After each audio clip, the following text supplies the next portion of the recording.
Je suis dans la joie quand on me dit allons à la maison de l'Éternel.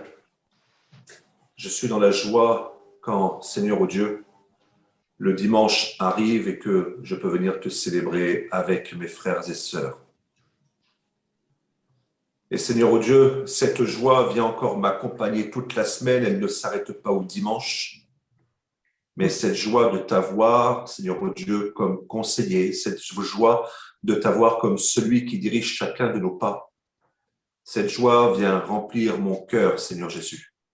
Et ce matin, Père éternel, je veux te dire combien tu es digne, combien tu es digne de recevoir l'honneur, la louange et la majesté, combien tu mérites, Seigneur, ô Dieu, que nous élevions nos voix vers toi, combien tu es digne, Père éternel, que nous puissions t'obéir, combien tu es digne que nous puissions t'honorer, Seigneur Jésus, que ce soit par nos bouches, que ce soit par nos louanges, que ce soit par notre vie, Seigneur Jésus. Tu es digne de recevoir la majesté, l'honneur, la puissance et la gloire.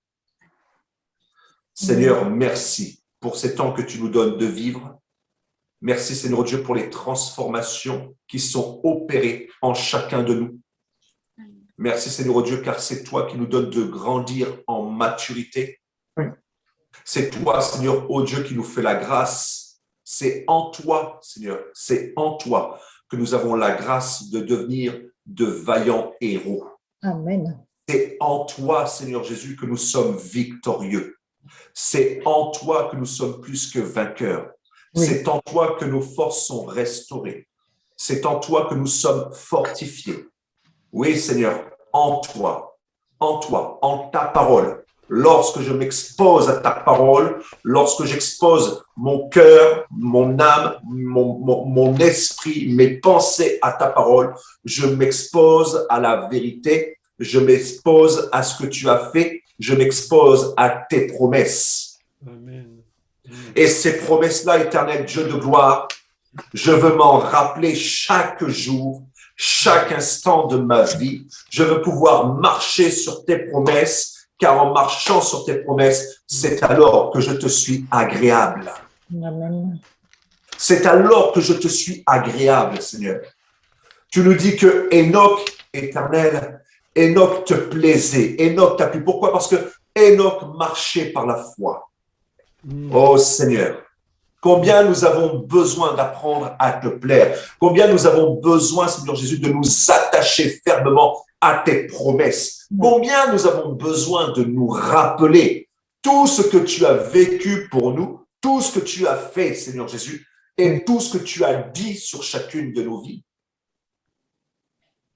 Seigneur, tu peux parler sur nos vies, mais si nous-mêmes, nous ne cherchons pas à changer, si nous-mêmes, Seigneur, ô Dieu, nous ne cherchons pas à évoluer, alors jamais rien ne se passera dans nos vies. Et je prie, éternel Dieu, mon roi, que en ce jour, Père, je prie qu'il y ait une transformation qui s'opère en chacun. Je prie qu'il y ait une transformation qui s'opère dans ma vie. Oh Seigneur, j'ai tant besoin de toi, mais je désire t'apporter toute la louange qui t'est due comme elle se doit, Seigneur oh Dieu. Je ne veux pas te louer, t'adorer à moitié. Je désire te louer et t'adorer en esprit et en vérité, tout entier, Seigneur oh Dieu. C'est vraiment ma prière, Seigneur. Alors que ce matin, Père éternel, que toutes choses qui vont être dites, que toute parole qui va être dite soit inspirée de toi et que dans ces paroles, il y a la parole que chacun puisse venir saisir sa transformation. Amen. Et de pouvoir, Seigneur, ô Dieu, faire en sorte que la promesse qu'il a reçue vienne s'accomplir dans sa vie. Amen. Au nom suprême de Jésus. Alléluia. Il n'y a pas de changement si l'on ne change pas, Seigneur, ô Dieu. Tu me donnais cette image, Père éternel, que lorsque on doit mettre une paire de chaussures, lorsque l'on doit essayer une chaussure, la chaussure ne va pas venir se mettre toute seule à notre pied. C'est nous qui devons la mettre. Tel que tu nous as dit, de nous revêtir de ces armes spirituelles. Oh Seigneur, ta parole, au travers de ta parole, nous avons le pouvoir Alléluia. d'en être revêtus. Oui. Mais c'est nous-mêmes qui devons aller chercher ces vêtements. Mm. C'est nous-mêmes qui devons nous revêtir, Seigneur. Mm. Nous revêtir de toi. Oui. Nous revêtir de ta présence. Oui. Nous revêtir de ton amour. Nous revêtir de ta vérité. Père, entends nos prières ce matin. Oui. Nous sommes là pour te louer et t'adorer. Mais au-delà de te louer et de t'adorer, nous souhaitons que nos vies soient une adoration pour toi. Amen. Oui. Que nos vies soient une adoration pour toi. Alléluia. Nous ne désirons pas être des pleurnichards. Nous ne désirons pas être, Seigneur Jésus, des personnes qui se laissent dominer par les choses du monde, Non. par les épreuves de la vie. Non, Seigneur. Mais nous désirons dominer. Tel que tu nous as donné l'autorité, nous désirons l'exercer, Père éternel, et nous conduire tel un vaillant héros. Mm. Père, ce matin, nous savons que tu as tout mis à notre disposition. Nous as permis d'avoir la technologie. Mais pour que la technologie fonctionne, Seigneur Dieu, c'est nous-mêmes qui devons aller activer des boutons. Ce n'est pas les boutons qui vont s'activer tout seuls. Et il en va de même dans la marche chrétienne. Il en va de même dans notre marche de la foi. Père, viens encore ce matin. Nous t'invitons. Nous t'invitons, Seigneur Jésus, à venir prendre pleinement le contrôle de ces temps. Et Seigneur Jésus, par la foi, nous venons nous revêtir de toi. Amen. Au nom suprême de Jésus. Amen. Amen. Amen. Amen. Qu'il y ait un transfert du ciel sur la terre ce matin. Amen. Merci Seigneur. Qu'il y ait un transfert du ciel. Nous voulons vivre le ciel sur la terre. Amen. Je désire vivre le Amen. ciel sur la terre. Je désire vivre le ciel sur la terre. Je désire marcher tel que tu as marché contre toutes ces puissances des ténèbres, tel que tu les as écrasées. Je veux marcher comme toi, Jésus, mon bien-aimé. Amen. Glorifions ton Père éternel, quel bonheur, quelle joie, quel privilège de pouvoir à nouveau nous retrouver dans ta présence. C'est vrai, Seigneur, que nos cœurs sont bondissants de joie et de reconnaissance. Oui. C'est vrai que le dimanche n'est pas réservé, Seigneur, à venir dans ta présence parce que nous aimons venir nous immerger dans ta présence tous les jours, mais ce que le dimanche a de particulier, c'est que nous nous unissons avec nos frères et nos sœurs réunis partis sur l'ensemble de la surface de cette terre, Seigneur, et tous ensemble, nous nous accordons dans un même cœur, une même âme, un même esprit pour te louer, pour t'adorer. Nous nous unissons au cœur des anges, Seigneur, et nous sommes tous ensemble pour te dire combien nous t'aimons, combien nous sommes reconnaissants de t'appartenir, de te connaître, d'être connus de toi. C'est toi qui nous as choisis, Seigneur, et vraiment, nous te remercions. Les mots que nous employons ne sont même pas assez forts, Seigneur, dans notre langage pour te dire ce que nous ressentons, te dire la mesure de notre reconnaissance et de l'amour, Seigneur, que nous avons pour toi. Seigneur, nous avons soif de toi. Nous avons soif de ta parole. Nous avons soif de te connaître toujours plus. Nous te connaissons un peu. Nous ne te connaissons pas complètement tellement tu es majestueux, glorieux, Roi de gloire, Seigneur des seigneurs, Lion de Juda, Majesté, Seigneur, à toi soit la gloire. Merci pour ces moments que nous allons passer tous ensemble. Tu es au milieu de nous, Seigneur. C'est toi qui règnes, c'est toi qui présides sur ces moments. Alléluia. Et nous te bénissons pour toutes les paroles qui vont être annoncées ce matin, qui sortiront de nos bouches, Seigneur. Paroles inspirées, paroles qui vont nous faire du bien, qui vont nous nourrir, qui vont nous rafraîchir, qui vont nous hydrater, qui vont nous faire grandir. Seigneur, vraiment, sois le bienvenu, mais plus que le bienvenu, préside et trône, Seigneur, sur cette réunion ce matin. Vraiment, Seigneur, nous t'aimons, à toi soit la gloire, à toi soit l'honneur. Tu es le seul digne, Seigneur, de recevoir notre louange et notre adoration. Et merci encore pour ces moments privilégiés. Vraiment, nous sommes des privilégiés de pouvoir venir dans ta présence nous ressourcer. Que ton nom soit béni, Père, au nom de Jésus. Amen. Amen. Amen. Amen. Nous allons passer au moment de la parole. Nous avons pris le repas du Seigneur, ce repas que Jésus avait pris avec ses disciples. Et maintenant, nous allons prendre le repas de la parole. J'aime toujours une phrase que notre bien-aimé frère Jacques Colland a dite un jour, et cette phrase m'est vraiment restée ici, c'est que même le blanc de la Torah est rempli de la présence de Dieu. Il y a les lettres, mais même le blanc de la Torah est rempli de la présence de Dieu. Je vais demander à Valérie si elle a bien quelque chose à nous partager ce matin. Et si elle veut bien venir semer ce qu'elle a reçu. Mais bien évidemment. Alors, hier matin, plongée dans la parole, j'interrogeais le Seigneur pour savoir ce qu'il voulait que je vous partage. Mais rien ne se dessinait particulièrement. Alors, au bout d'un moment, j'ai fermé ma Bible en disant au Seigneur, je te remercie parce que je sais que si tu me fais l'honneur de partager ta parole, tu as aussi largement pourvu. C'est le domaine, vous savez, où je prends le plus conscience que sans lui, je ne peux rien faire et que sans lui, je n'ai rien à dire. C'est vrai.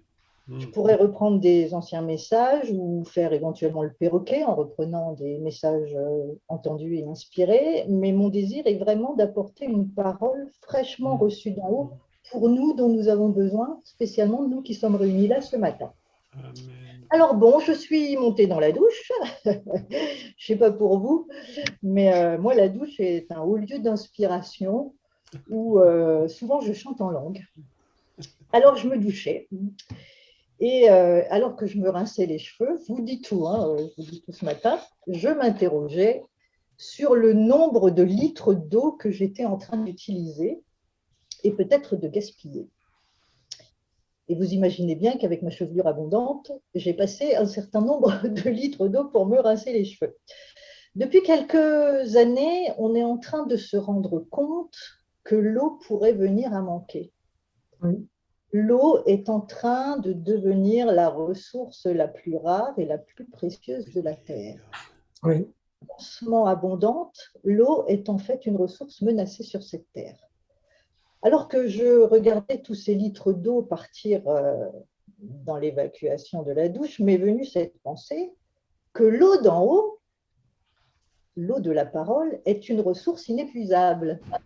Merci Seigneur. Oui, elle est inépuisable, mais est-ce que c'est une raison pour la gaspiller? Waouh! Je me suis posé cette question. Où en suis-je de mon comportement avec l'eau d'en haut? C'est la question que je me suis posée en regardant toute cette eau qui s'en allait dans le conduit et que j'utilisais avec abondance.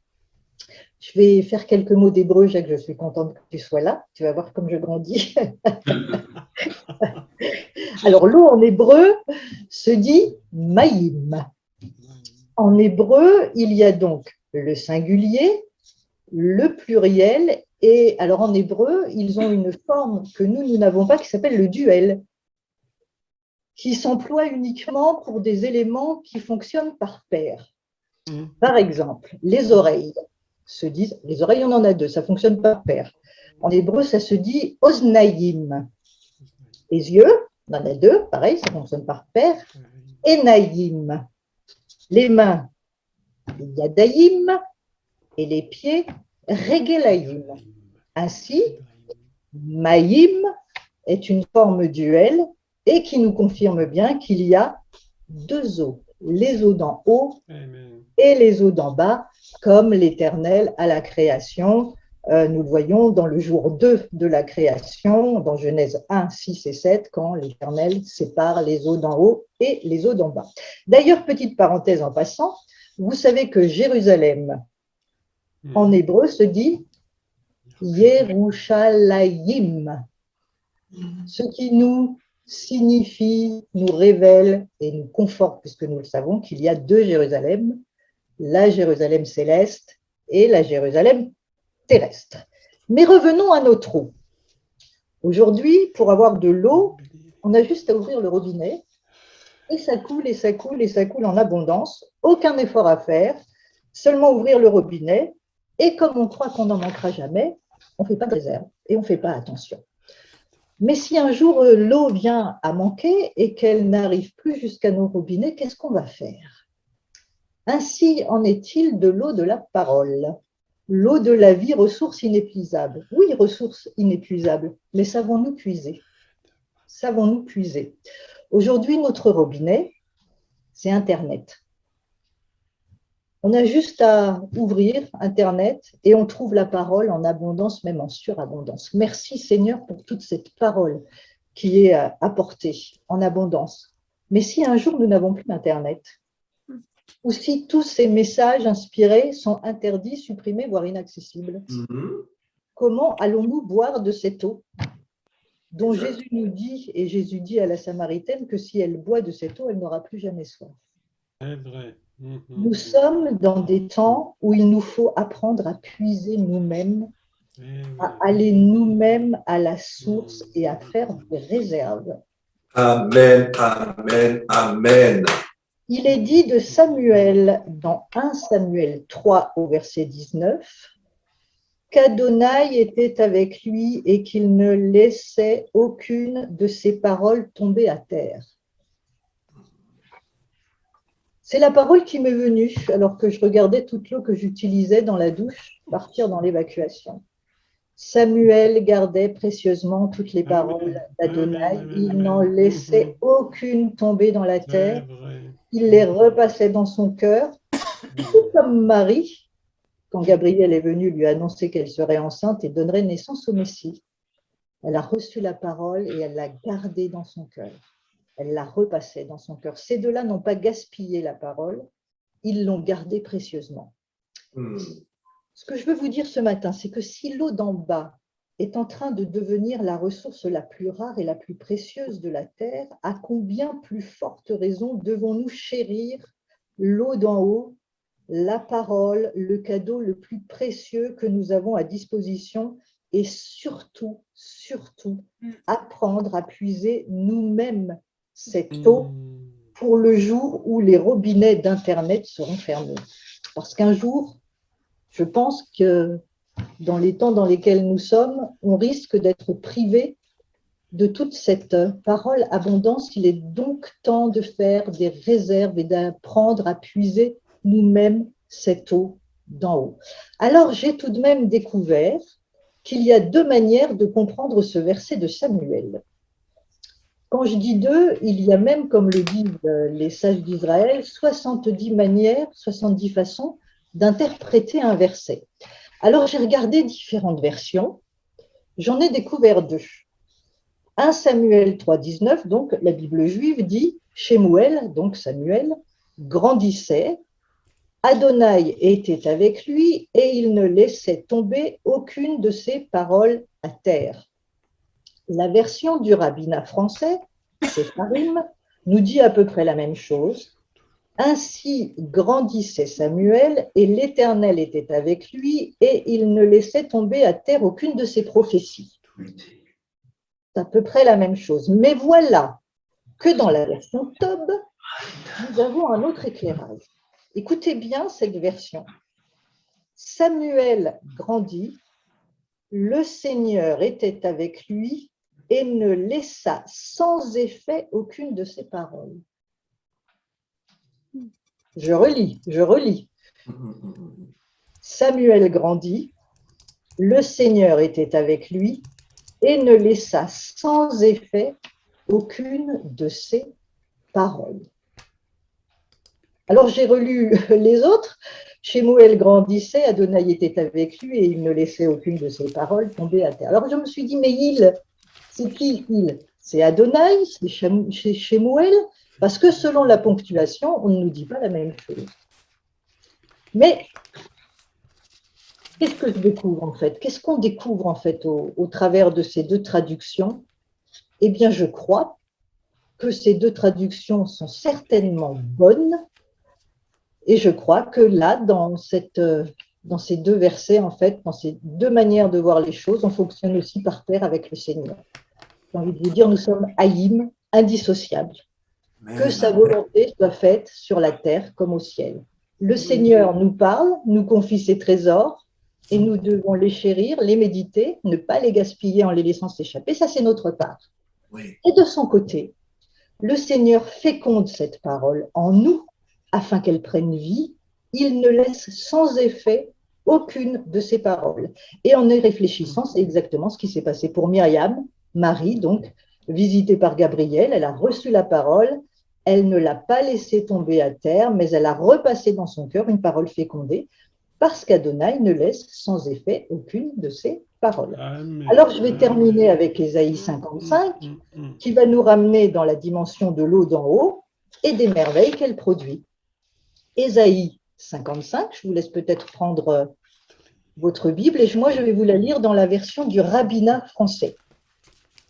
Ésaïe 55. Alors d'abord, le verset 1 qui nous dit, version rabbinat français, « Ah, vous tous qui avez soif, venez, voici de l'eau. Vous qui n'avez point d'argent, venez, approvisionnez-vous et mangez gratuitement, sans rétribution. Venez, fournissez-vous de vin et de lait. Pourquoi dépensez-vous de l'argent pour un pain qui ne nourrit point, le fruit de vos peines pour un aliment qui ne rassasie pas? Écoutez, écoutez-moi, alors vous mangerez ce qui est bon et votre âme se délectera de mets savoureux. » Verset 6, « Cherchez le Seigneur pendant qu'il est accessible, appelez-le tandis qu'il est proche. » Verset 8, « Car vos pensées ne sont pas mes pensées, ni vos voix ne sont mes voix, dit l'Éternel. Mais autant les cieux sont élevés au-dessus de la terre, autant mes voix sont au-dessus de vos voix et mes pensées de vos pensées. Oui, comme la neige et la pluie, une fois descendues du ciel, n'y retournent pas avant d'avoir humecté la terre, de l'avoir fécondée et fait produire, d'avoir assuré la semence au semeur et le pain au consommateur, telle est ma parole, une fois sortie de ma bouche. Elle ne me revient pas à vide, sans avoir accompli mon vouloir et mené à bonne fin la mission que je lui ai confiée. Amen. Amen, amen, amen. Amen dans ces deux dimensions de l'eau, de Samuel qui ne laissait tomber à terre aucune de ses paroles, et de l'Éternel qui ne laisse sans effet aucune de ses paroles. L'un, je crois, est indissociable de l'autre. Alors, ce que je voudrais vous dire, pour que vous vous souveniez bien de tout ça et de l'importance de l'eau, chaque fois que vous prendrez votre douche, ou que vous ferez la vaisselle, ou que vous utiliserez l'eau du robinet, rappelez-vous l'importance de ne pas gaspiller l'eau, évidemment, l'eau que nous avons sur cette terre, mais surtout de ne pas gaspiller l'eau d'en haut, parce que le Seigneur nous parle, le Seigneur nous nourrit. Ne laissons tomber aucune parole et surtout, apprenons à aller puiser de cette eau d'en haut. Personnellement, chacun, il faut que nous puissions faire des réserves. Vous savez, quand on vit à la campagne, on a le privilège d'avoir du terrain et on peut faire des réserves d'eau si on a un puits ou si on a des récupérateurs d'eau de pluie. Ainsi en est-il pour nous aussi, faisons nos réserves d'eau d'en haut pour quand les robinets vont être fermés. C'est très, très important. Voilà ce que je voulais vous dire ce matin. Amen. Est-ce qu'on peut acclamer le Seigneur pour vraiment cette parole qui oui. une parole prophétique? Ah oui. Amen. C'est vraiment une parole prophétique. Laissez-moi vous dire que l'Église entend ce que l'Esprit de Dieu est en train de dire à l'Église. Oui, Que vos oreilles entendent ce que l'Esprit de Dieu est en train de vous dire. Il est bien de pouvoir écrire tout ce qu'on entend, d'accord? Mais si c'est pour être écrit et que ça reste dans un carnet, ça ne sert à rien. C'est comme si tu préparais une bonne choucroute, comme si tu préparais, je ne sais pas, un très bon repas, d'accord? Tu le laisses dans la casserole, tu ne le manges pas. eh ben, qu'est-ce qu'il va faire? Eh ben, il va tourner, il va rien produire, tu vas être obligé de le jeter. Entendez ce que l'Esprit est en train de vous dire, mes bien-aimés.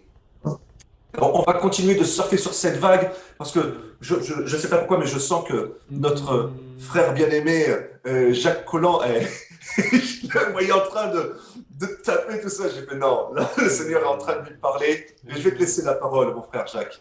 Que Dieu soit béni, Valérie, que Dieu soit béni. Ça fait très longtemps qu'on ne s'était pas vu puisque on a eu un travail absolument incroyable. On n'a pas arrêté de faire des dizaines et des dizaines de conférences depuis le mois de juillet. C'était vraiment incroyable. Plus de 30, c'était impressionnant. Et cette fois-ci, je suis content d'être avec vous ce matin. Pendant que tu parlais, Valérie, je me suis dit vraiment, il y a quelque chose de Dieu dans ce que tu dis de très, très important. Et il y a, je pense, une semaine, j'ai donné un cours sur justement Jérémie chapitre 2 et au verset 13. Si vous voulez prendre ce texte, je vous dirai quelques mots parce que vraiment, c'est un texte absolument extraordinaire, extraordinaire. Absolument fantastique. Une révélation du prophète Jérémie au peuple d'Israël. Et au verset 12, il dit une chose absolument surprenante. Et je voudrais vous attirer votre attention dessus. Il dit « Cieux, soyez étonnés de cela ». Cieux, on a l'impression parfois que les cieux sont neutres. Mais voilà que les cieux entendent. On apprend que les cieux eux-mêmes sont surpris. C'est incroyable. Mais voilà que les cieux sont surpris eux-mêmes. Alors, j'ai dit, cieux, soyez étonnés de cela. Frémissez d'épouvante et d'horreur, dit l'Éternel. Mais pourquoi les cieux frémissent d'épouvante? Et il va dire une révélation, mais absolument, mais fabuleuse. Et je n'ai pas le temps d'expliquer tout le texte hébraïque, mais franchement, ce texte extraordinaire, mon peuple a commis un double péché. Pas un simple. Je croyais autrefois qu'il y avait un simple péché. Mais voilà que Dieu dit, non, vous pouvez faire un double péché sur la même chose. On peut commettre deux erreurs sur la même chose. Je dis, mais comment est-ce possible? Elle dit, mon peuple a commis un double péché. Ils m'ont abandonné, moi qui suis une source d'eau de vie. Premier péché. Deuxième péché, pour se creuser des citernes ou des puits, puisque le mot citerne et le mot puits, be'er, ici, borot en hébreu, c'est le même mot, puits ou citerne, le même mot. Deuxième péché, ils se sont creusés des citernes crevassées qui ne retiennent pas l'eau. Mes amis, quand j'ai entendu Valérie parler ce matin, tout à coup, je me dis, l'Esprit est en train de parler à l'Église. Oui. Et je constate que dans le monde entier, les messages similaires viennent de partout, parce qu'en réalité, il y a une seule Église, un seul corps, un seul esprit. Amen. Et quand l'Esprit parle, il parle partout dans le monde entier. Et voilà que nous apprenons une chose absolument fantastique, c'est qu'on peut commettre un double péché, c'est que le peuple d'Israël a abandonné. Et le texte hébreu nous dit, si on fait une traduction très, très, très proche du texte, ils ont choisi volontairement de m'abandonner.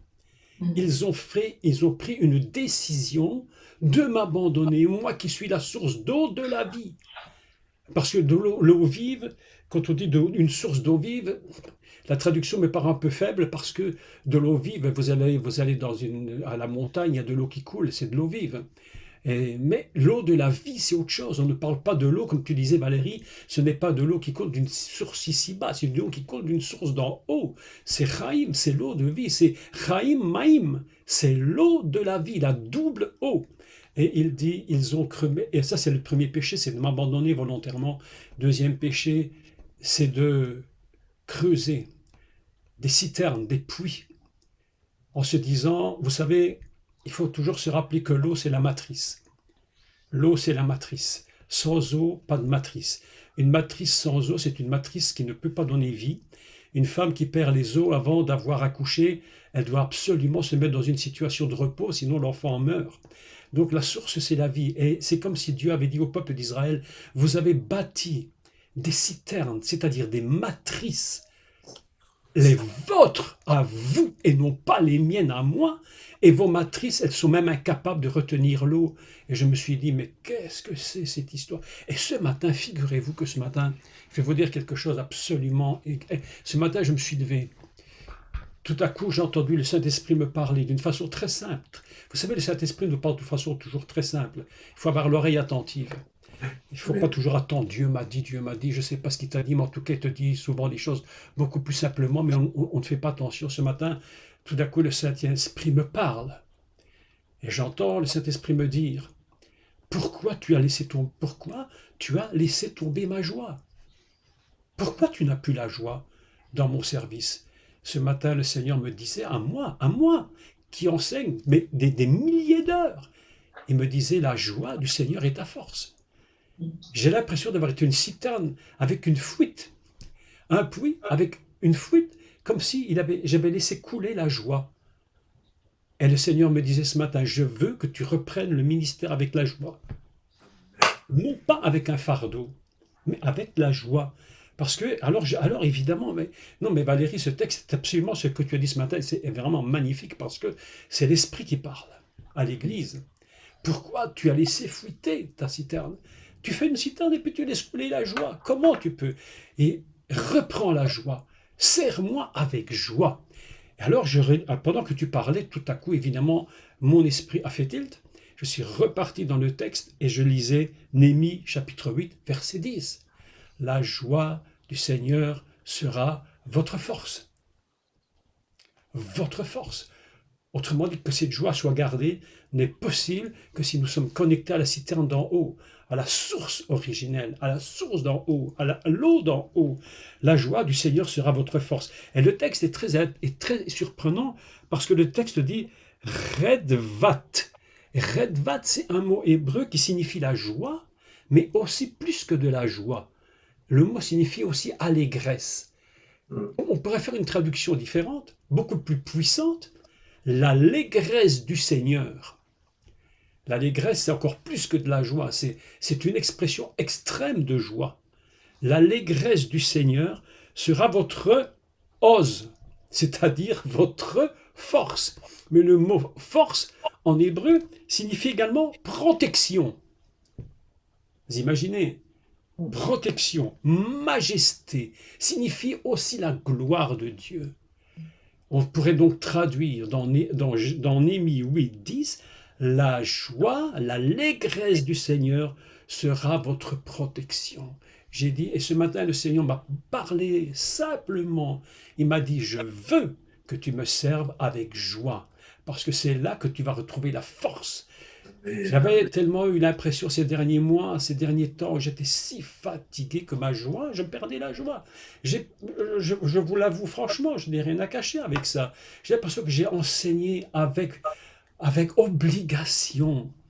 Mais j'ai perdu la joie. Je me dis, Seigneur, j'en ai tellement fait. Et le Seigneur m'a dit ce matin, je veux que tu m'enseignes de nouveau avec ma force, avec la joie du ciel, avec la joie, parce que c'est ça qui sera ta force. Et je repensais donc à Philippiens 4.4, que tout le monde connaît. Et je me disais, mais Seigneur, c'est des choses qu'on sait intellectuellement, mais que nous devons connaître spirituellement. Réjouissez-vous toujours dans le Seigneur. Je le répète, réjouissez-vous. C'est-à-dire, bouche ta citerne, bouche le trou de la citerne, arrête de laisser fuir la joie, arrête de laisser fuiter l'allégresse, parce que c'est ainsi que tu me sers avec obligation, et tu perds la joie de ta prédication, tu perds la joie de l'enseignement, tu perds ça. Et il dit, mais si tu le perds, si je perds la joie dans l'enseignement, qu'est-ce que je peux donner? Sinon une parole de tristesse. D'ailleurs, l'apôtre Paul disait, je ne sais plus à qui il le disait, peut-être aux Corinthiens, je n'ai plus le souvenir, il disait, je ne veux pas aller chez vous dans la tristesse, parce que qu'est-ce que je pourrais vous apporter?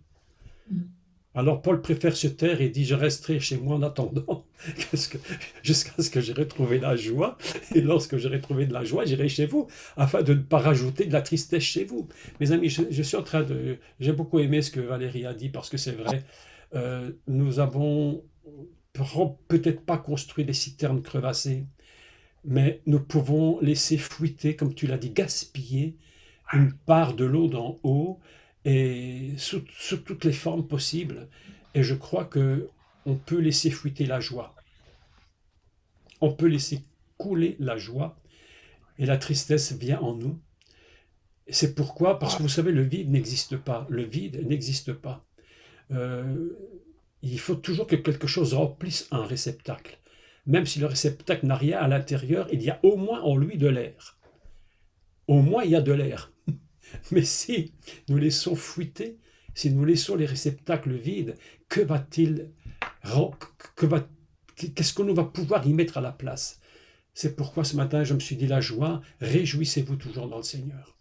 Ce matin, je me suis levé, j'ai dit Seigneur, j'ai encore beaucoup à faire, beaucoup à dire, à enseigner, mais je veux le faire avec ta joie. Je veux prendre ma Bible, je veux prendre la Torah avec joie, je veux prendre la Bible avec joie, les évangiles avec joie. Je veux enseigner dans la joie du Seigneur.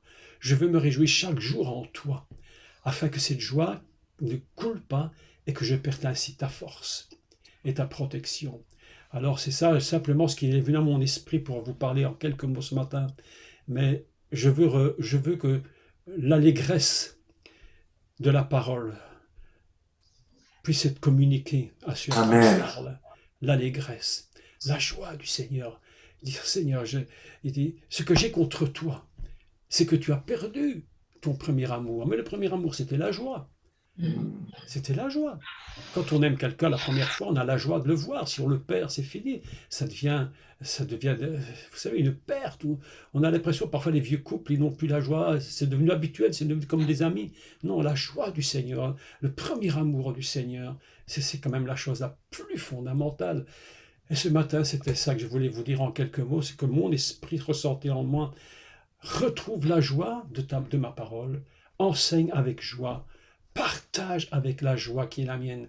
Ne laisse pas partir, ne laisse pas la morosité prendre le dessus dans ta vie. Mes amis, il faut se battre contre la morosité. Et si je peux clôturer ce matin, je vous dirais, bouchons le trou de la morosité et laissons la joie nous remplir et enseigner avec joie. Voilà ce que je voulais vous dire en quelques mots. Et puis je vous écoute. Je suis venu pour écouter, pas trop pour parler. Amen, amen, amen, amen. Vraiment, j'acclame le Seigneur pour ces paroles d'encouragement qu'il a mis au travers de ta bouche, au travers de la bouche de Valérie. Et je crois vraiment que beaucoup sont bénis ce matin de par ce qui est dit. Je voudrais simplement en rappeler que depuis quelque temps, depuis que mon père m'a demandé un peu de le remplacer, tout ça, on est vraiment en train de surfer sur une vague. Je ne sais pas si vous vous en rendez compte, mais nous avons parlé de voir des prodiges et des miracles, d'accord? Donc, il y a une carotte qui est là. Hein, on veut voir des prodiges et des miracles. Mais si on veut voir des prodiges et des miracles, il y a des chemins par lesquels passer.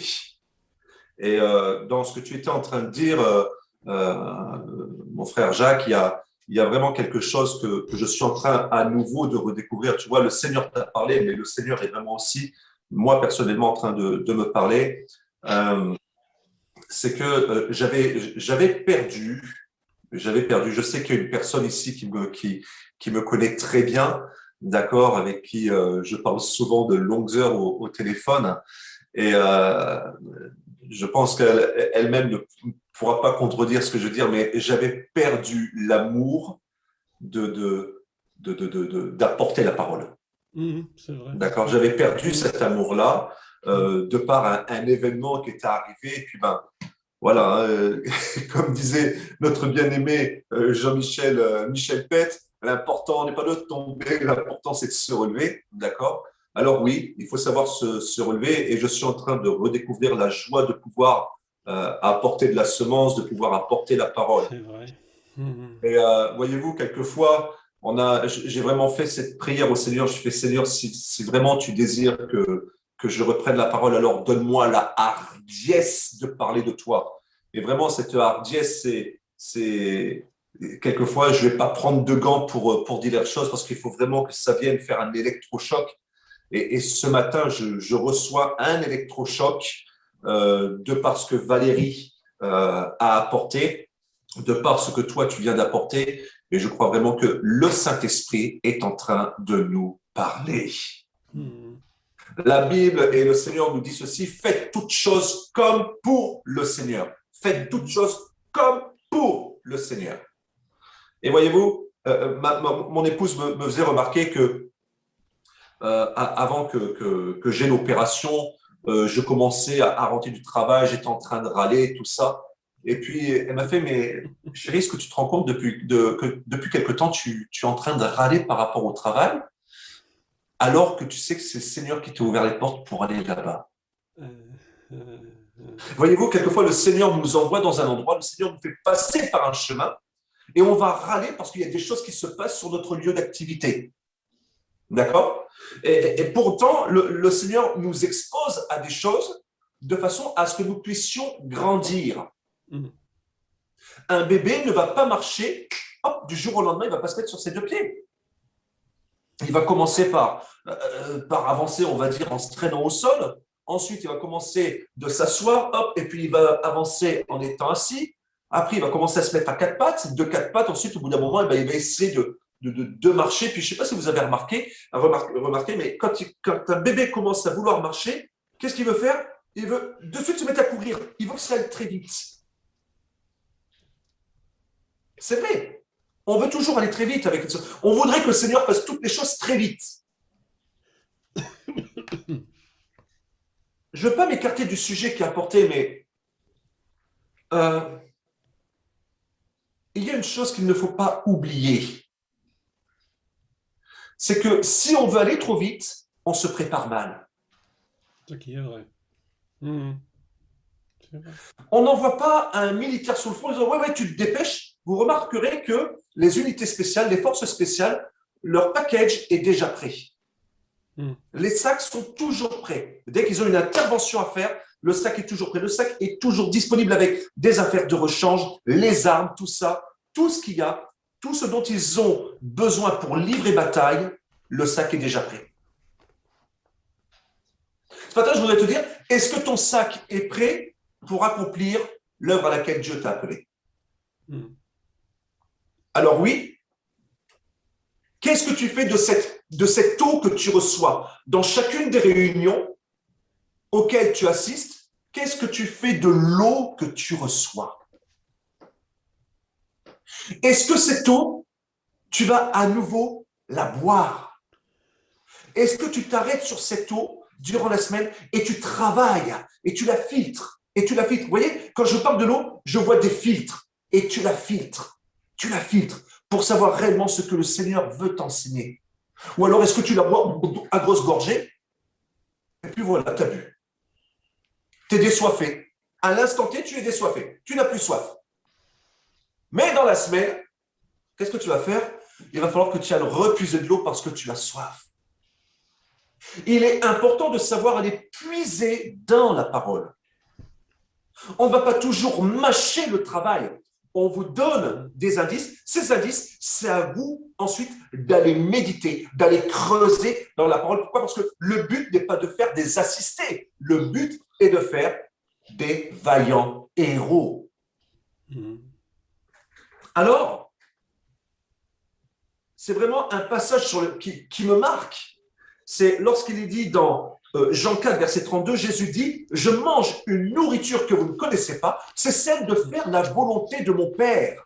Mm. » La volonté de Dieu, c'est que tu te nourrisses de sa parole, que tu ailles boire à l'entrée de l'eau qui sort de son sein, sans jamais t'écarter de cette rivière. Je ne sais plus si c'est, je crois que c'est Ézéchiel qui se voyait. Il disait, j'ai de l'eau jusqu'aux chevilles et maintenant j'ai de l'eau jusqu'au genou, ensuite de l'eau jusqu'à la taille, mais je ne peux pas aller plus loin. Parce qu'en fait, si tu ne veux pas aller plus loin, c'est que tu as peur de te jeter dans ce torrent d'eau vive. Voyez-vous, le Seigneur m'a montré un parallèle. J'étais en train de prier, d'un seul coup, je me suis retrouvé à faire une prière prophétique. Mais je ne sais pas comment vous dire, d'un seul coup, mon esprit, clac, il s'est enclenché et j'ai compris que ce que j'étais en train de dire était prophétique. Je priais, j'étais en train de dire, Seigneur, donne-moi cette soif d'aller m'isoler tel que Moïse a eu cette force d'aller s'isoler pendant 40 jours et 40 nuits. Seigneur, donne-moi de m'appuyer sur tes promesses tel que Abraham s'est appuyé sur ta promesse qu'au travers de son fils Isaac, il aurait une descendance. Et d'un seul coup, le Seigneur m'a renvoyé à la Samaritaine. Et que va-t-il dire à cette femme? Il va dire ceci dans Jean 4, « Celui qui vient à moi n'aura jamais soif, et celui qui croit en moi n'aura jamais soif. » Je reprends, « Celui qui vient à moi n'aura jamais faim, pardon, et celui qui croit en moi n'aura jamais soif. » Je viens te dire ce matin, tu peux très bien t'approcher de Dieu et ne pas croire en lui. Tu peux très bien t'approcher de Dieu, tu peux très bien venir à lui, mais ne pas croire en ses promesses. Or, si tu ne crois pas en ses promesses, qu'est-ce que tu vas être? Une terre déshydratée. Tu seras une terre aride. Et cette terre aride va commencer de se crevasser. Et quand cette terre aride, imaginez ce qu'on appelle les terres arides, le désert, c'est là où il y a des crevasses, d'accord? Et pour que la pluie vienne redonner vie, mais c'est de l'eau et de l'eau qu'il faut encore et encore et encore et encore, jusqu'à ce que l'eau descende dans la nappe phréatique et que la terre recommence à pouvoir redonner la vie. Pourquoi le Seigneur me met à cœur de vous attirer dans ces parallèles? Tout simplement parce que il y a des rendez-vous divins qu'il ne faut pas louper. C'est vrai. Nous avons des rendez-vous divins dans chacune de nos vies. Moïse a été choisi par Dieu pour sortir le peuple d'Égypte. Mais arrivé à un moment donné, Moïse a dû monter à la montagne. Dans la première fois où il monte, il n'est pas dit qu'il est monté pendant 40 jours et 40 nuits et qu'il n'a mangé ni bu. Il n'est pas dit ça. Cependant, lorsque nous allons dans Exode 34, 28, c'est là que la Bible nous dit qu'il est resté là-haut pendant 40 jours et 40 nuits sans manger ni boire. Et mes regards se sont portés là-dessus. J'ai « Oh Seigneur !» La première fois qu'il est parti pour un rendez-vous. C'était un rendez-vous divin. Tu lui as dit en fait ce qu'il devait aller faire. Tu as dit ce que tu allais faire à Moïse. Mon bien-aimé, tel que Dieu a parlé à Moïse, tel Dieu parle de la même façon aujourd'hui. La seule différence, c'est que Dieu te demande d'aller te mettre à part. Il va te dire, écoute, je veux faire ça, je veux te donner ça, mais je désire que tu sois là. Et toi, tu es là, tu entends, mais en fait, tu désires passer par ce chemin. En fait, tu préfères prendre un raccourci. Il ne te demande pas de prendre un raccourci. Il te demande de gravir cette montagne et d'aller te placer dans sa gloire, dans sa sainte présence. Vous remarquerez que la Bible nous dit que la nuée recouvrit la montagne, d'accord? Et si la nuée recouvrit la montagne, puisque Moïse était sur la montagne, autrement dit, Moïse était au milieu de la nuée. Or, la Bible vient apporter un détail, et l'Éternel Dieu appela Moïse du milieu de la nuée en lui disant « Viens ». Autrement dit, tu peux être dans la présence de Dieu sans entendre ce que Dieu veut te dire. C'est dur, n'est-ce pas? Non, c'est vrai, c'est vrai, c'est vrai. On peut être dans la présence de Dieu sans entendre ce que Dieu est en train de nous dire. Remarquez, Valérie était là, elle l'a dit, elle était en train de chercher la face de Dieu, et en fait, le Seigneur avait décidé de lui parler comme lui il veut, non pas comme elle veut. Et qu'est-ce qu'elle a été faire? Elle a été se mettre sous la douche, et boum, le Seigneur vient lui parler. Le Seigneur vient lui dire, tu vois tous ces litres d'eau qui sont en train d'être gaspillés, et qu'est-ce que vous faites de ma parole? Mais c'est vrai, qu'est-ce que l'on fait de la parole de Dieu? Il y a des rendez-vous divins à ne pas louper. Quand Dieu vous donne un rendez-vous, Dieu vous demande d'être au rendez-vous. Jésus a été envoyé. Le rendez-vous de Jésus, c'était la croix. C'était la croix. Or, je vous dis, on ne s'arrête pas à la croix. C'est vrai. On ne vient pas se mettre devant la croix. Parce que l'histoire commence après la croix. La croix est la conséquence du péché.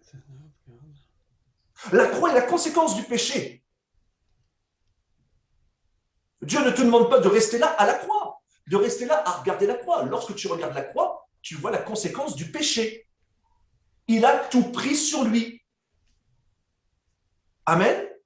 Donc, lorsque l'on voit ce rendez-vous divin que Moïse a eu, on va se rendre compte que Moïse va redescendre et Moïse, en fait, regardez bien, malgré qu'il ait passé 40 jours et 40 nuits dans la sainte présence de Dieu, Moïse va avoir un excès de colère.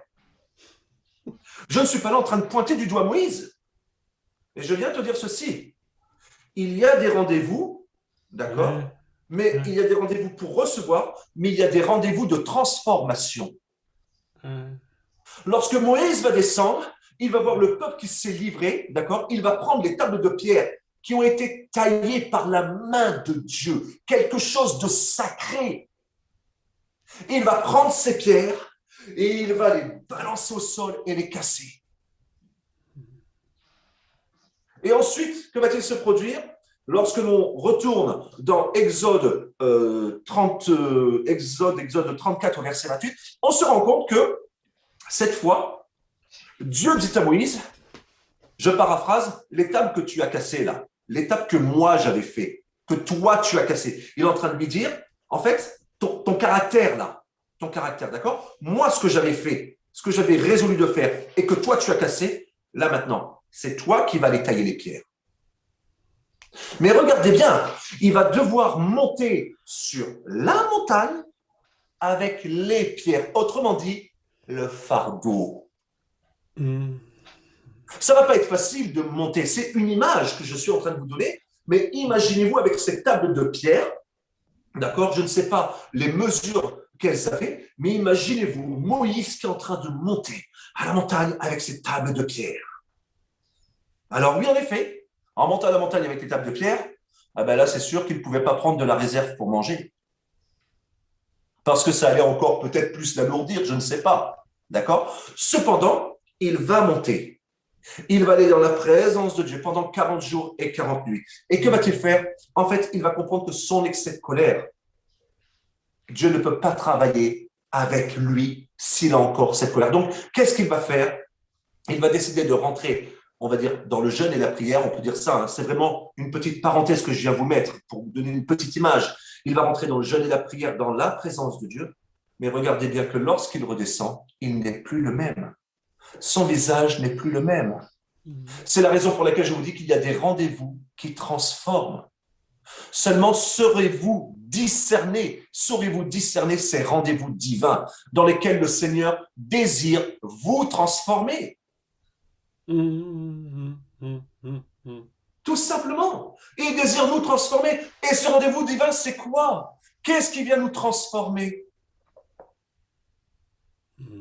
Sa parole. C'est sa parole qui transforme. Lorsque tu vas te mettre dans le lieu secret, je ne te parle pas de ta chambre, c'est une image qui te l'est. Quand il est dit, va te renfermer dans ta chambre, dans le lieu secret. La chambre n'est pas le lieu secret. La chambre, c'est le lieu d'intimité. Mais le lieu secret, c'est là en fait où tu rentres dans la présence de Dieu. Il y en a qui vont rentrer en 10 minutes, d'autres qui vont rentrer en 30 ou 40 ou 50 minutes. Je ne sais pas comment ça se passe. Moi, je sais, par exemple, qu'il ne me faut pas longtemps pour rentrer dans la présence de Dieu. Mais je sais au moment où je rentre, pourquoi? C'est parce que, en fait, mes pensées, il n'y a plus rien qui se passe dans mon esprit. Je suis centré sur lui. Je suis à genoux devant lui. Je suis incliné, je viens m'humilier devant lui. Tu ne peux pas te tenir debout devant Dieu. Tu ne peux pas te tenir debout devant Dieu. C'est vrai. Tu viens t'humilier devant sa face. Tu es là, Seigneur, je me prosterne devant toi. Je me prosterne devant toi. Toi, créateur de la terre, toi, créateur des mers, je me prosterne devant toi. Et voyez-vous, il y a ce moment-là où tu es dans cette intimité et où le Seigneur vient te parler. Et tu reçois. Et cette parole vient opérer une œuvre de délivrance dans ta vie. Vous remarquerez qu'à partir de ce moment-là, Moïse n'a plus été le même. Moïse n'a plus été le même. Chaque fois qu'il rentrait dans la tente d'assignation, qu'est-ce qui se passait? Quand il ressortait, il était obligé de se voiler le visage. Il n'était plus le même. C'est vrai. Alléluia. Est-ce que tu es prêt? Est-ce que tu désires aller à ce rendez-vous divin, te mettre à part pour le Seigneur, te créer des temps dans ta journée pour te mettre à part, pour aller rechercher sa face, pour aller rechercher sa volonté? Et voici où m'en est le Seigneur. Lorsque tu vas dans la présence de Dieu, tu reçois une parole. C'est avec cette parole que tu vas marcher. Et c'est cette parole qui va faire que tu vas faire des exploits. C'est cette parole que tu vas recevoir qui va venir créer la foi en toi. C'est cette parole qui va faire que jamais tu ne t'éloigneras du plan et du projet que Dieu t'a donné. Pourquoi? Parce que tu as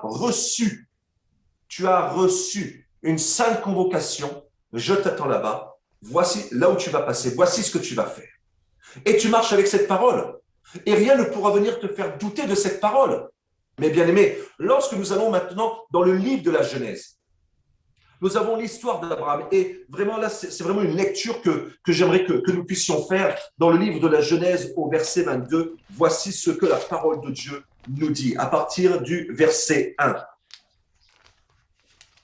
Genèse 22 à partir du verset 1. Voici ce que nous dit la parole. Après ces choses, Dieu mit Abraham à l'épreuve.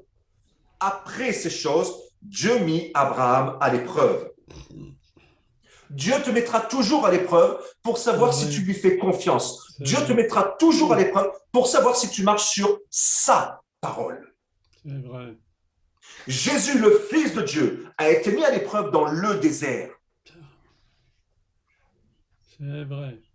Il lui dit, Abraham, et regardez bien, Abraham répondit, me voici.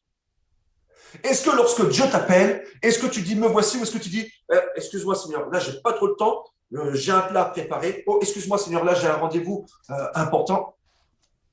Est-ce que quand Dieu t'appelle, est-ce que tout ce qu'il peut y avoir à côté peut être mis de côté pour que tu puisses te centrer sur lui?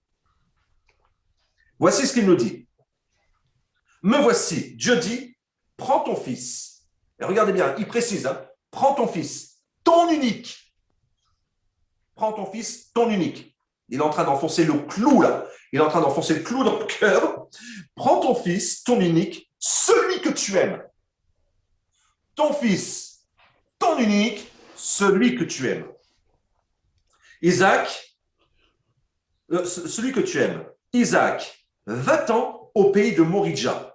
Et là, offre-le en holocauste sur l'une des montagnes que je te dirai. Donc, il lui dit d'aller au mont Moridja, d'aller sacrifier son fils.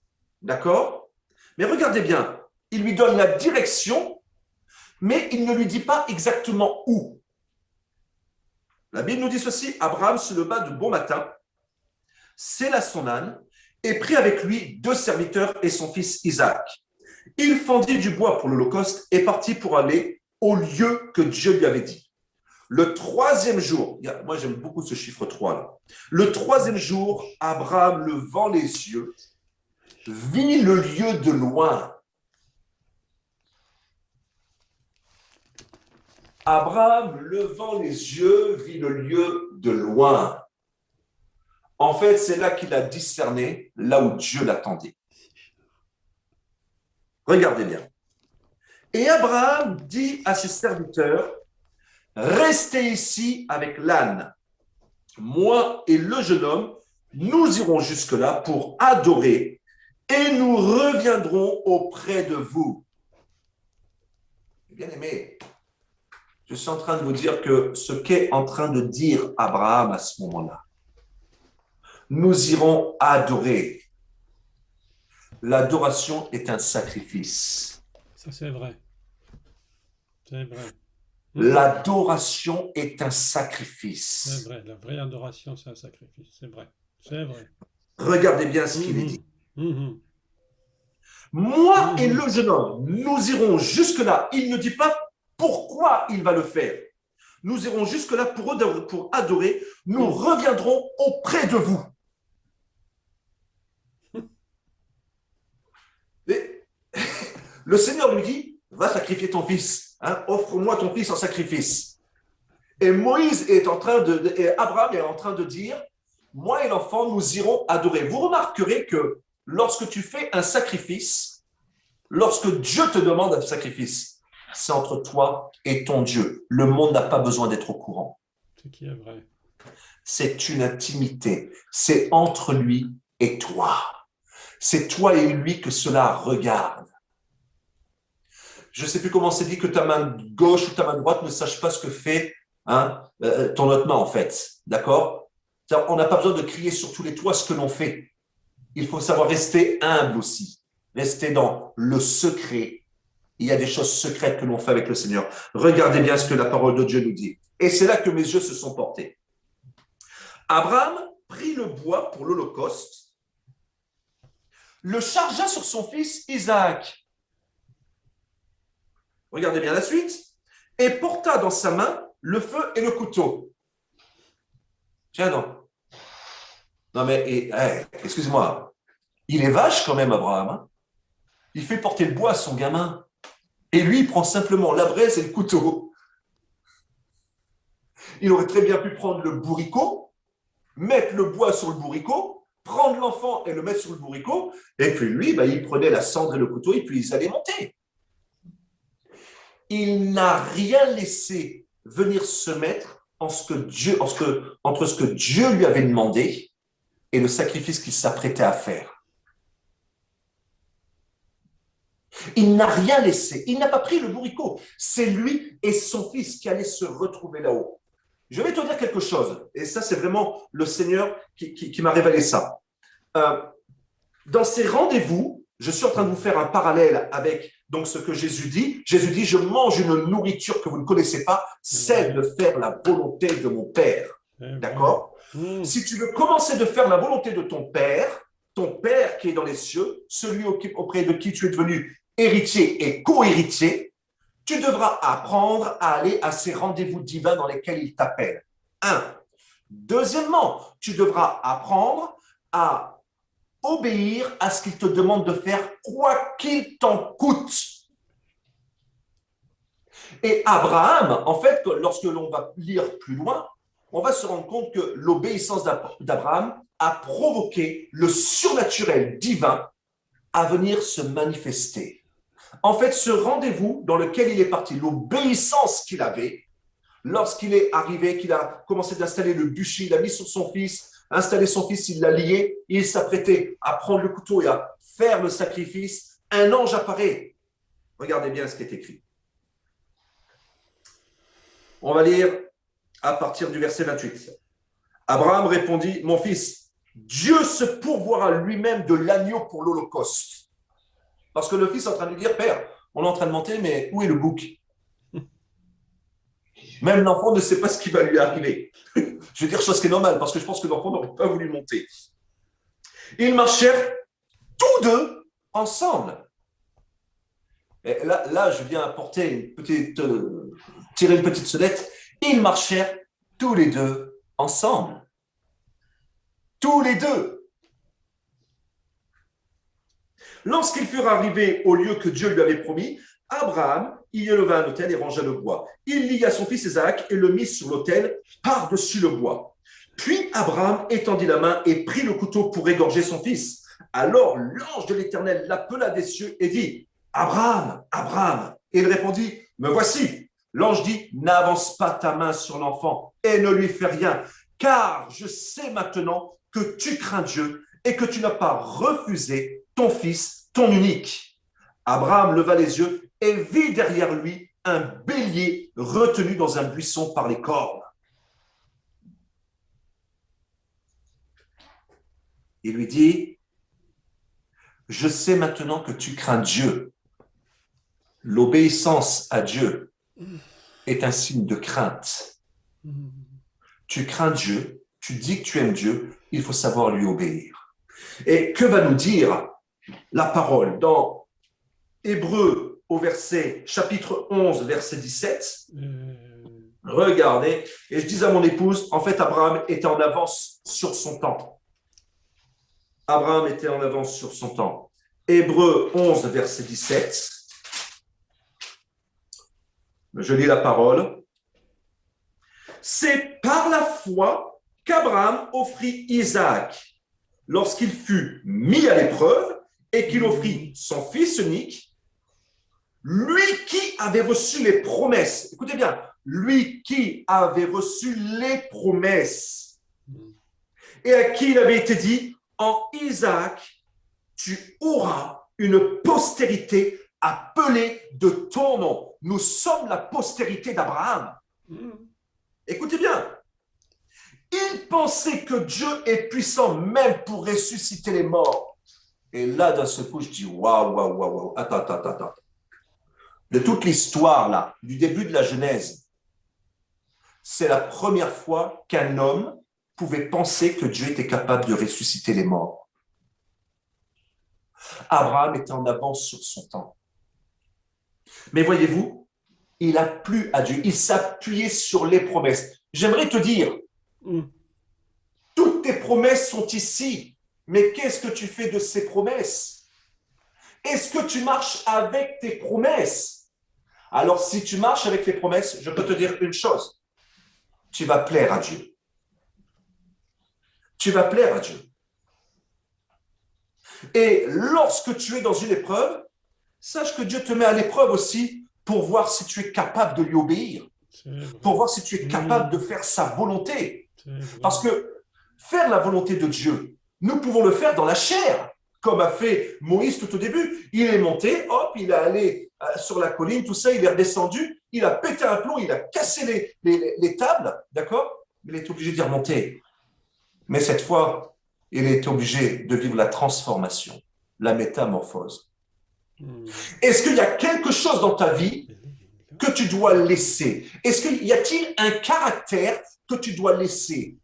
Et je ne vais pas dire que tu dois laisser au pied de la croix, je veux dire que tu dois abandonner devant Dieu. Et Dieu te demande d'arrêter de réagir ou de faire ci ou de faire ça. Est-ce que vous savez que, comme je le dis, et je le disais la dernière fois, on peut être tous ensemble dans la présence de Dieu et il n'y a qu'une personne qui va toucher le cœur de Dieu. Nous en avons l'exemple avec cette femme qui avait cette perte de sang. Regardez tout le monde qui était autour de Jésus. Seule une seule personne a touché Jésus comme il le fallait. Par la foi. Or, la foi n'est que la conséquence de l'obéissance. Parce que lorsque tu obéis à quelque chose qui t'a été dit. Donc, en fait, cette obéissance va t'amener à marcher par la foi sur une parole que tu as reçue. Elle avait entendu parler de Jésus. Et elle a dit, si seulement je puis toucher, ne serait-ce que le bord de son vêtement, je serai guéri. Alléluia. Amen. Quelle merveilleuse promesse. Regardez, nous allons finir avec cela dans Hébreux toujours au chapitre 11, verset 5. Voici ce que nous dit la parole de Dieu. C'est par la foi qu'Enoch fut enlevé pour qu'il ne voie point la mort. Et il ne parut plus parce que Dieu l'avait enlevé. Car avant son enlèvement, il avait reçu le témoignage qu'il était agréable à Dieu. Et la Bible nous dit, verset 6, or, sans la foi, il est impossible de lui être agréable, car il faut que celui qui s'approche de Dieu croit que Dieu existe et qu'il est le rémunérateur de ceux qui le cherchent. C'est vrai. Nous devons apprendre à rechercher Dieu. Ce n'est pas toujours Dieu qui va s'approcher de nous. Nous devons apprendre à le rechercher. Nous devons apprendre à nous appuyer sur ses promesses. Mon bien-aimé, ce matin, je voudrais vraiment t'inviter, d'accord, à pouvoir te remettre en question et dire, Seigneur, ta parole me dit que tu as dit, je mange une nourriture que vous ne connaissez pas, celle de faire la volonté de mon Père et de mener à bien l'œuvre à laquelle il m'a appelé, d'accord? Il dit ça à ses disciples. Je mange une nourriture que vous ne connaissez pas. Que vous ne connaissez pas. C'est vrai. Il n'avait pas... En fait, c'est à se demander, mais est-ce que vous savez ce que c'est que d'obéir? Est-ce que vous savez ce que va me coûter l'obéissance? C'est vrai. Mais aujourd'hui, par la grâce de Dieu, ce passage nous est révélé. Nous savons que l'obéissance a commencé dès le livre de la Genèse. Lorsqu'il a dit à Adam et Ève, vous ne mangerez point de ce fruit-là. il était en train de leur dire, non, vous ne mangerez pas de ça, vous m'obéissez. Et le diable a été malin, on va dire, d'accord, mais rien n'échappe aux yeux de Dieu. Et lorsqu'on se rend compte que dans Apocalypse 22, si je ne me trompe pas, 22 verset 14, on finit toujours, on a commencé avec l'obéissance et on finit avec l'obéissance. Je vais vous lire ce qu'il est exactement écrit dans la version Summer, chapitre 22. Voici ce que nous dit la parole. Et je finirai avec cela. Au verset 14, « Heureux ceux qui lavent leurs vêtements, ils auront le droit de manger du fruit de l'arbre de vie. » Heureux ceux qui lavent leurs vêtements. Lavons-nous de la désobéissance. Le peuple, à chaque fois, l'humanité a péri parce qu'elle n'obéissait pas.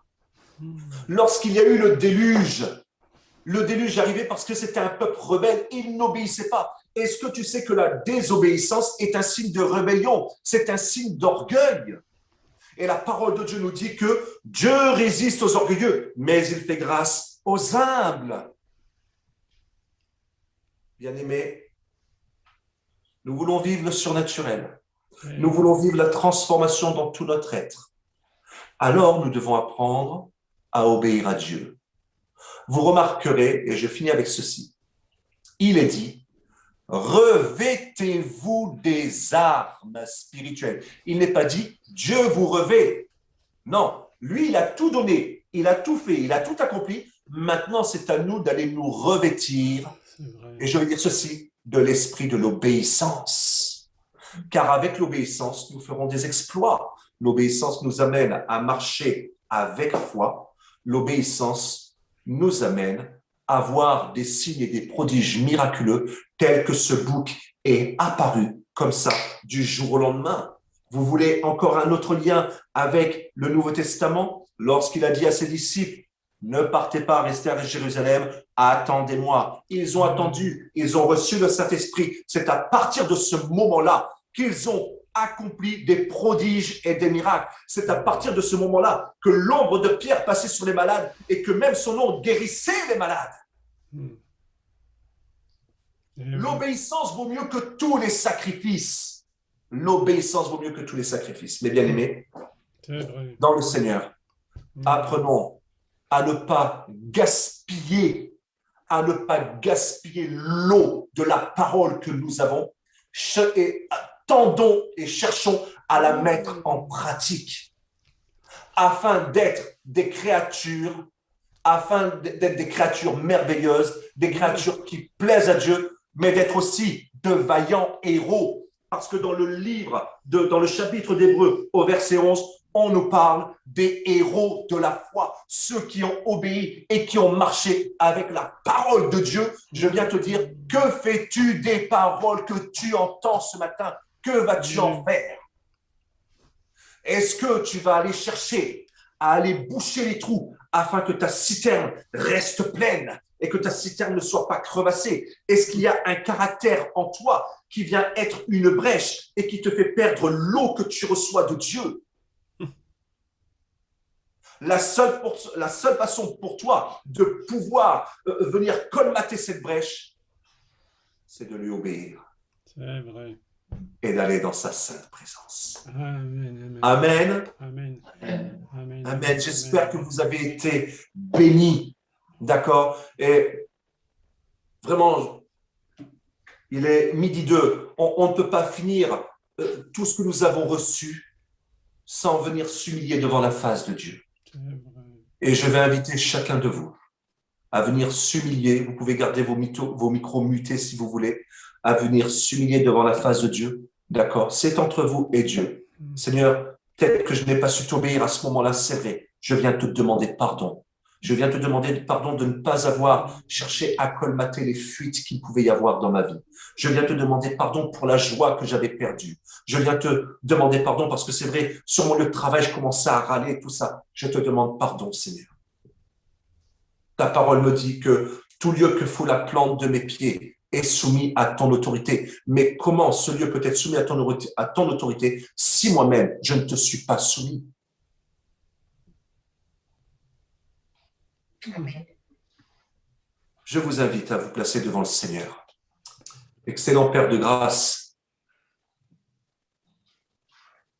nous tous qui sommes là devant toi, Seigneur, nous voulons te dire merci pour cette parole, cette image révélatrice, cette parole prophétique que tu es venu donner à ta servante Valérie. Merci encore pour cette parole, Seigneur ô Dieu, combien, Père éternel, révélatrice que tu es venu apporter au travers de la bouche de ton serviteur Jacques, Seigneur. Merci encore, Seigneur Jésus, pour le message que tu m'as permis d'apporter ce matin. Seigneur, je l'ai fait avec joie.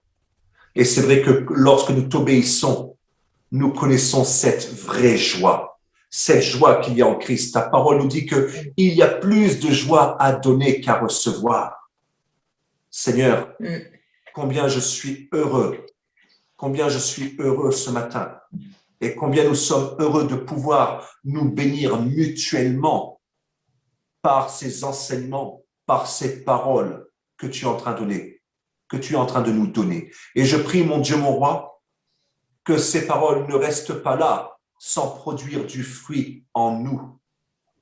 Je prie, Seigneur oh Dieu, que ces eaux qui coulent, Père éternel, viennent encore nous laver, mais qu'au travers de ces eaux, nous puissions venir nous abreuver. Chaque fois, Père éternel, que nous recherchons ta face, chaque jour que tu nous donnes de vivre, que nous puissions venir nous abreuver à l'eau de ta parole, que nous puissions, éternel, nous appuyer sur ta parole, que nous puissions marcher avec foi, que nous puissions t'obéir, Seigneur Jésus, parce qu'au travers de l'obéissance, cette obéissance, Père éternel, nous amène à marcher par la foi.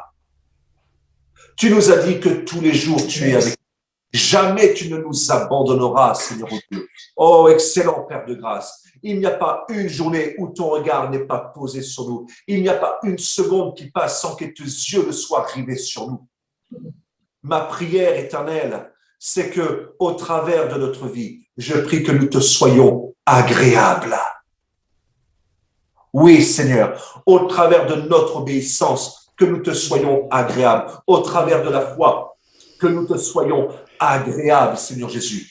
Et que, Père éternel, chaque jour qui passe, nous puissions marcher et nous rappeler chacune des promesses que tu nous as données au travers de ta parole. Alors, je viens bénir chacun de mes bien-aimés, Seigneur Dieu. J'appelle une semaine de victoire, une semaine de faveur, Seigneur Jésus. Donne-leur, Père éternel, de marcher comme des vaillants héros. Donne-leur d'aller se revêtir de eux-mêmes des armes spirituelles que tu nous as laissées, que tu nous as léguées, Seigneur oh Dieu. Chacun, Père éternel, à chacun, que chacun aille se revêtir, Seigneur oh Dieu, de tes promesses. Que chacun aille se revêtir de la parole de puissance. Que chacun aille se revêtir de ce manteau de gloire que tu as mis à disposition de chacun au nom suprême de Jésus. Merci pour la bonne connexion, Seigneur Dieu, que tu as donnée afin que nous puissions vivre ce culte. Merci pour toutes les personnes qui vont entendre et écouter ce message et qui vont être touchées par tout ce qui a été dit ce matin, Seigneur.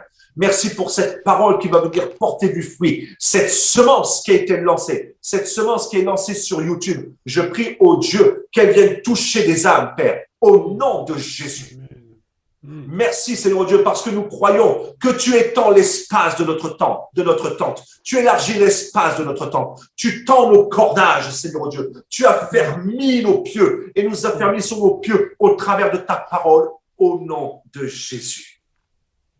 Et je ne veux pas finir cette prière sans te dire, Seigneur Jésus, combien je t'aime. Je ne veux pas finir ce culte sans te dire combien je t'aime. Oh Seigneur, tu as dit à Pierre, Pierre, m'aimes-tu? 3 fois tu as posé la question. 2 fois il t'a répondu, Seigneur, tu sais que je t'aime. Alors, paie mes brebis. Seigneur, c'est l'appel que tu as mis sur chacun de nous. Amen. C'est l'appel que tu as mis sur chacun de nous. Amen. Merci Seigneur oh Dieu, parce que je crois que nous répondons à cet appel et que nous allons prendre soin des brebis que tu nous as données. Oui Seigneur, il y a certaines brebis avec qui on peut se permettre d'être doux, mais il y a des brebis avec lesquelles on doit aussi se permettre d'être ferme. Et Seigneur Jésus, donne-nous d'agir à chaque fois comme toi tu le veux, avec la douceur et la fermeté que tu veux. À toi soit toute la gloire. Nous déclarons que cette semaine est une semaine bénie pour chacun de nous dans chacune de nos activités. Merci Seigneur. Amen, amen et amen. Amen.